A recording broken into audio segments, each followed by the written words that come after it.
करते हैं एक प्यारी सी बढ़िया सी सीरीज अपनी, जिसके अंदर यूजीसी नेट के पेपर फर्स्ट के सिलेबस के बारे में आज हम डिस्कस करेंगे। नॉट ओनली सिलेबस के बारे में डिस्कस करेंगे, एक पर्टिकुलर यूनिट रिसर्च एप्टीट्यूड से आज हम स्टार्ट करने वाले हैं।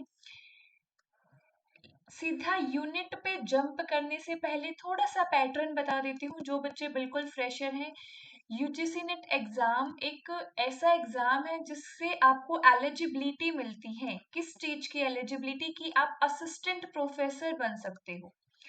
यूजीसी नेट 3 स्टेजेस में होता है, stage first, second and third. 3 stages is not like the 3 paper. 3 category में इसका रिजल्ट आपके सामने आता है। फर्स्ट कैटेगरी होती है आपके JRF, junior research fellowship. JRF का मतलब है कि अगर आप जेआरएफ होने के बाद पीएचडी में एनरोल करते हो तो आपको वहां पे स्कॉलरशिप मिलती है। कितनी मिलती है, क्यों मिलती है, कैसे मिलती है, वो सब किसी अलग क्लास में डिस्कस करेंगे। सेकेंड कैटेगरी होती है आपको basically UGC net for the assistant professor, जिसके बेसिस पे आप एलिजिबल हो जाते हो। एंड द थर्ड कैटेगरी, जो अगर आप क्लियर करते हो तो आप पीएचडी के एडमिशन के लिए एलिजिबल हो जाते हो।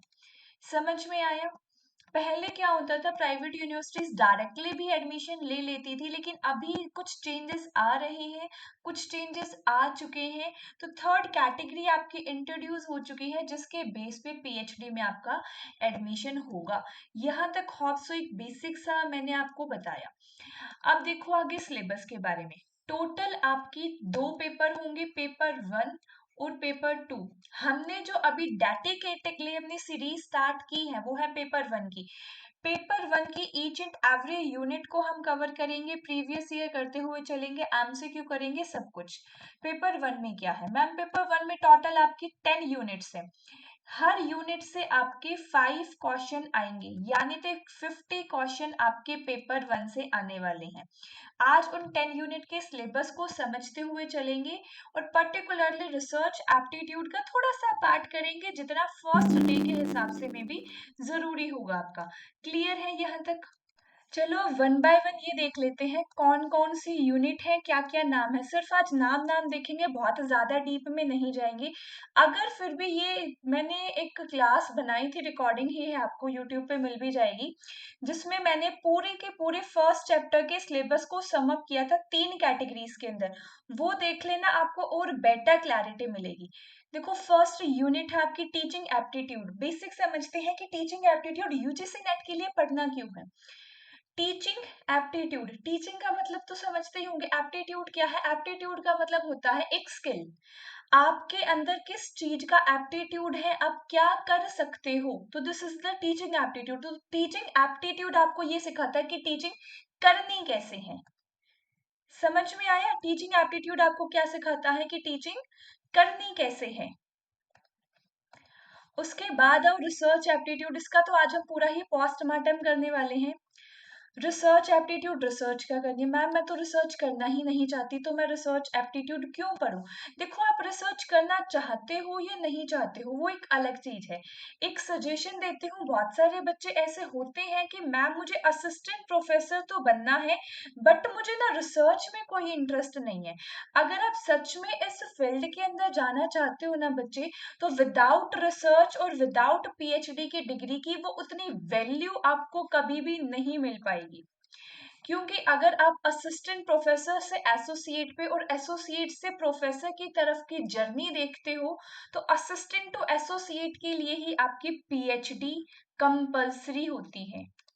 इसके इस बहुत बड़ा टॉपिक हो सकता है, डिबेटेबल भी हो सकता है, कभी फिर डिस्कस करेंगे। अभी अपने टॉपिक पे ही स्टिक रहते हैं, दैट इज रिसर्च एप्टीट्यूड। आज मैं इसको करवाने वाली हूँ बहुत बेटर तरीके से। थर्ड यूनिट देखो, कॉम्प्रीहेंशन। कॉम्प्रीहेंशन पैसेज है, रीडिंग एबिलिटी चेक करता है। रीडिंग एबिलिटी क्यों चेक करता है? देखो दोबारा आ गया कि यूजीसी नेट का पेपर है, तो रीडिंग एबिलिटी, अगर मैं आप एज ए असिस्टेंट प्रोफेसर हो, मैं आपको कोई भी डॉक्यूमेंट दे देती हूँ, यूनिवर्सिटी से कोई डॉक्यूमेंट आया है, यूजीसी ने कुछ चेंजेस किए हैं, तो क्या आप उस डॉक्यूमेंट को समझ भी पाओगे? तो रीडिंग एबिलिटी एक आप कह सकते हैं कोर कॉम्पिटेंसी है, ये हर जगह जरूरत होती है, तो इसीलिए आपका कॉम्प्रिहेंशन डाल दिया उन्होंने। फिर है कम्युनिकेशन। कम्युनिकेशन आपका और मेरा कम्युनिकेशन अभी हो रहा है, मेरे अंदर नॉलेज है लेकिन मैं उस नॉलेज को ट्रांसफर नहीं कर पा रही हूँ, मुझे ये नहीं पता कि बच्चों को सिखाना कैसे है, बच्चों को पढ़ाना कैसे है। क्या मेरी वो knowledge without a better communication किसी काम की है? बिल्कुल भी नहीं है। जब तक मुझे ये नहीं पता कि बच्चों के लेवल पर आके उन्हें कैसे पढ़ाना है, तो कम्युनिकेशन किसी काम की नहीं है। कम्युनिकेशन वाली यूनिट बहुत हवा बनाया था इस बार कि मूवीज से क्वेश्चन आ रहे हैं, मूवी तो हमारे कम्युनिकेशन का पार्ट नहीं बनती। How can you say that कि मूवीज कम्युनिकेशन का पार्ट नहीं बनती? थोड़ा सा वास्ट सिलेबस है कम्युनिकेशन का, नो डाउट 5 क्वेश्चन ही आएंगे, कुछ बहुत एक्स्ट्रा नहीं आने वाले। लेकिन ट्रस्ट मी, कम्युनिकेशन एक ऐसी यूनिट है जिससे अगर आप बेसिक बेसिक भी पढ़ लेते हो तो 3 से 4 क्वेश्चन बहुत इजीली हो जाते हैं। 1 से 2 क्वेश्चन के लिए आप बहुत डीप में जाओ, उससे बेटर है कि उस टाइम को सेव करके आप किसी ऐसे चैप्टर पे या इसी के कैसे ऐसे टॉपिक में इन्वेस्ट करो जहां से आपका आउटपुट ज्यादा निकलेगा। एक पॉइंट और यही बताती हूँ, किसी भी चैप्टर को, किसी भी टॉपिक को लेके इतना ज्यादा हावी मत होने देना उसे कि वो आपके सिलेक्शन को रोक दे।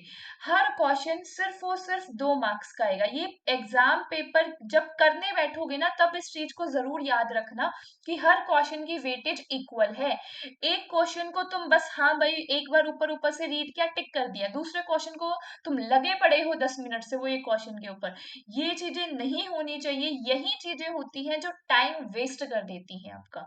जो कहते हैं ना कि एग्जाम के लिए टाइम मैनेजमेंट जरूरी है, तो यही है जिससे टाइम मैनेजमेंट आपको सीखनी है।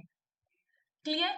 फिर फिफ्थ यूनिट है आपकी मैथमेटिकल एप्टीट्यूड। मैथमेटिकल एप्टीट्यूड सबका भूत, डरावना भूत बहुत सारे बच्चों को दिखता होगा यहाँ पे, बट ट्रस्ट मी, सिर्फ और सिर्फ मैं आपको इसमें 5 टॉपिक, 5 क्लासेस लूंगी, 5 टॉपिक, एक क्लास आपकी लगभग आपकी 1 से 1.5 घंटे की चलेगी।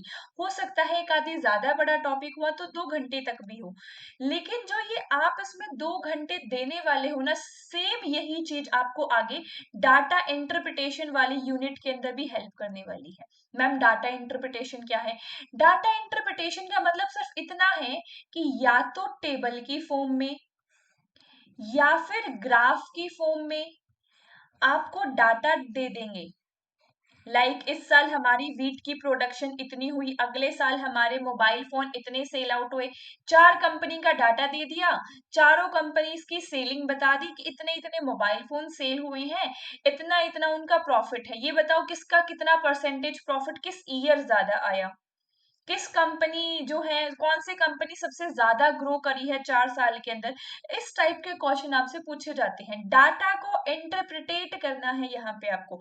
डाटा आपका दिया होगा, डाटा को इंटरप्रिटेट करके उसके अंदर आपको कंक्लूजन फाइंड करने हैं, जो भी ढूंढना हो या जो भी आपसे पूछ रखा हो। तो डाटा इंटरप्रिटेशन और मैथमेटिकल रीजनिंग, अगर ये दोनों यूनिट तुमने स्ट्रॉन्ग कर ली, सो 10 मार्क्स यहाँ से मिलने वाले हैं, और ये कंबाइंड है। आप ये नहीं कह सकते कि मैम मेरा मैथ बहुत अच्छा है लेकिन मेरे को डीआई नहीं आती, ना ही तुम ये कह सकते कि मैम मेरी डीआई तो बहुत जल्दी सॉल्व हो जाती है लेकिन मुझे मैथ नहीं आता। आपस में जुड़ी हुई है ये दोनों। समझ में आया? आगे जब समझोगे, क्वेश्चन करोगे और बेटर क्लैरिटी मिलेगी। आगे देखो, लॉजिकल रीजनिंग। लॉजिकल रीजनिंग का आपका 12 से 15 घंटे का ऐसा बढ़िया कंटेंट है जहां से आप 5 आउट ऑफ 5 बहुत इजीली स्कोर कर सकते हो। ना तो ये यूनिट टाइम कंज्यूमिंग। देखो, अगर मैं टीचिंग एप्टीट्यूड की बात करूं, मैं रिसर्च एप्टीट्यूड की बात करूं, मैं कम्युनिकेशन की बात करूं, मैं people development and higher education की बात करूं, ये 5 यूनिट ऐसी हैं जो थोड़ा सा टाइम कंज्यूम ज्यादा करती हैं। मतलब कि इनका सिलेबस बहुत ज्यादा है लेकिन क्वेश्चन वही 5 आने हैं। लेकिन लॉजिकल रीजनिंग टाइम के प्रोस्पेक्टस में बहुत प्यारी यूनिट है आपकी, कम टाइम के अंदर आपको बहुत बढ़िया आउटपुट ये हमेशा देके जाती है, तो इसको छोड़ना नहीं है। थ्योरेटिकल है, ज्यादातर थ्योरेटिकल है, कुछ छोटे छोटे पार्ट इसके अंदर प्रैक्टिकल भी आएंगे। प्रैक्टिकल वो प्रैक्टिकल नहीं मैथ वाला, सो डरना मत इससे कि मैडम एक तो मैं मैथ से ही परेशान था, अब ये एक यूनिट और बता दी इसमें भी मैथ है। मैथ नहीं है, डरना नहीं है। समझ में आया? फिर है हमारी आईटी। बेसिक कंप्यूटर है, बहुत डीप घुसने की ज़रूरत नहीं है। इस यूनिट के बारे में अगर मैं आपको बताती हूँ, तो एक ऐसी यूनिट है, जो सिर्फ़ ना आपको आज काम आने वाली है, आपको लॉन्ग टाइम के लिए काम आएगी। देखो, अगर आप एक ऐसा कैंडिडेट हो, जिसकी काफ़ी टाइम से स्टडी गैप है, 4-5 ईयर तक पहले आपने कोई स्टडी नहीं कर रखी, तो उस बच्चे को इस यूनिट में काफ़ी प्रॉब्लम आने वाली है, ऑनेस्टली बता रही हूँ।